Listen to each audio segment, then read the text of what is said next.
Hi guys, I'm Rachel with Vacation Rentals by Rachel. Thanks for joining me today. I want to just give you a little bit of background information about me, and then we'll dive into some great tips for those of you that are looking to get started in the vacation rental industry. So first of all, I am not a full-time real estate investor. I'm actually a full-time healthcare provider, so this is a side hustle for me. I think that's significant because if you're looking to invest in rentals, this might be something that you aren't planning to do full-time, at least right off the bat. So if you're looking to get started in investing in real estate, either in the short-term rental market or just owning a vacation rental and getting someone else to pay for it, stick around, subscribe to my channel, and we'll have more information about how you can do so. Come on in. Okay, hi guys, this is where the magic happens. I just wanted to bring you inside and talk to you a little bit more about why I wanted to start a YouTube channel. So I actually have 2 vacation rentals currently, and as I have been going through the process of acquiring and designing and setting up these rentals, I've had so many of my friends ask me questions or even ask me out to lunch to talk to me about this that I thought maybe there's a need for more information for folks who are just starting out, and also more specifically for folks who don't plan to grow this into a massive full-time job. So I'm not an investor that has hundreds of properties. This is a side gig for me, but I still think there's a lot of valuable information for those of you that are wondering if this is something you could do on the side or something maybe you want to start dabbling in and then grow potentially to be a full-time gig for you. So let's talk a little bit more about where I am in my investment process and how you can get started. So my closest property is 3 hours drive from my primary home. So I manage those remotely using mostly digital software to manage them electronically. And then I have a cleaning crew and repair people on site. So we'll talk more about that in future videos.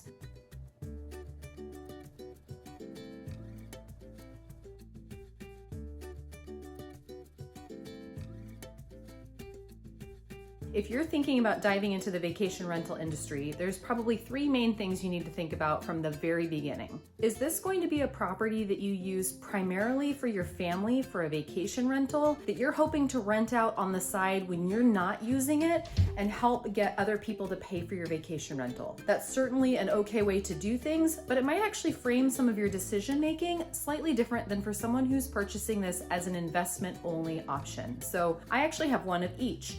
Our first home that we purchased as a vacation rental was primarily for our family's use. And we go there about 4 times a year, and we love this location, and we really have poured our hearts into this property, and we probably plan to keep it long term. And so some of the decisions we're making as far as upgrades and maintenance are because of that. So the downside to doing that is that you're renting out your home for other people to use. But you're gonna wanna think about that as you're setting this property up. So number one most important thing, I think, choose your why. If you're looking at this from an investment only perspective, again, you might make some different decisions as far as what goes into the property and what upgrades or equipment you're providing. So again, I think the most important thing, number one, is choose your why. Number 2, location. So this is really important to think ahead of time about where you would want to put your vacation rental. And again, this goes back to number 1, whether this is going to be a vacation rental that you're going to use. So then you're going to want to have it in a location where your family enjoys vacationing.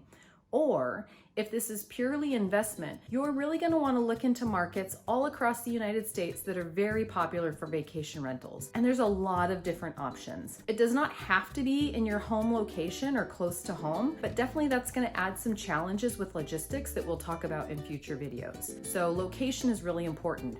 The other thing you're going to have to start thinking and reading about are the vacation rental limitations in the city or county or town where you are interested in purchasing. Now, this is rapidly evolving, so you're going to want to do a bunch of research, and we'll have a whole separate video talking about that. But definitely when you're looking at location, you need to know if they are vacation rental friendly or not. The other part of that location is whether or not there's an HOA. If there's a homeowners association, it could be very restrictive as far as what you can do with your property. So that's something that you're going to want to look into as you're starting to look for the location. Number 3, the thing I think is next most important is identifying your target audience. And by this, I mean, who are you trying to attract to your property? If you are purchasing this as a vacation rental for your family, you are probably going to want to attract families that are similar to yours. So for example, if you have young children, you are going to want to purchase a property that is safe and friendly for young children to use. If you have pets that you plan on bringing with you, say a dog or two, you're going to want to look for amenities that would attract other families with a similar interest. So that might include a fenced backyard, for example. If you're looking for a romantic getaway, you might want to look for amenities like a hot tub or fancy restaurants nearby where you could go for a date night. So all of these are really important with trying to figure out who is the target audience that you're trying to attract. Okay, so once you've figured out your why, you've thought about your location, and you've picked your target audience, now it's time to really start doing some research. So I would recommend you start thinking about budgeting, finance, and getting your cash reserves together to be able to purchase the property. Okay, so after you've chosen your why, and you've selected your location, and you've thought about your audience, it's next time to develop your budget. And this is where you'll have to think about whether this is something that you can purchase all cash or that you'll need to finance.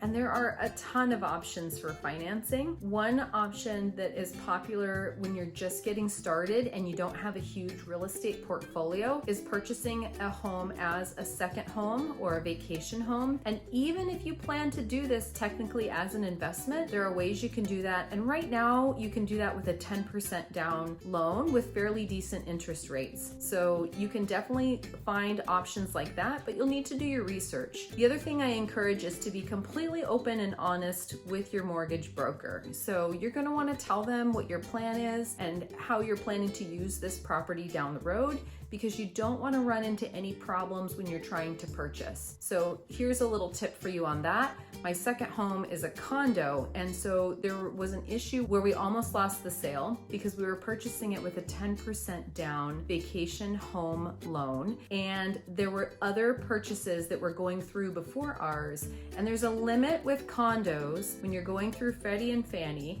as far as how many of the owners can be long-term rentals versus investment or second home owners. So you're going to want to let your mortgage broker know this ahead of time, and then think about that as you're planning your purchase. Okay guys, well, I think that's all for today. We've covered a few of the main things, so just start thinking about this, start making your list or your mind map or whatever it is you do for your decision making. Talk with your friends and family, and join me back on my next video as we start talking about some more important tips for getting started. I'm also going to take you along to a couple of my properties and a trip I have coming up, so please subscribe below and like this video so that we can get this channel up and going. Thank you for joining me. Have a great day.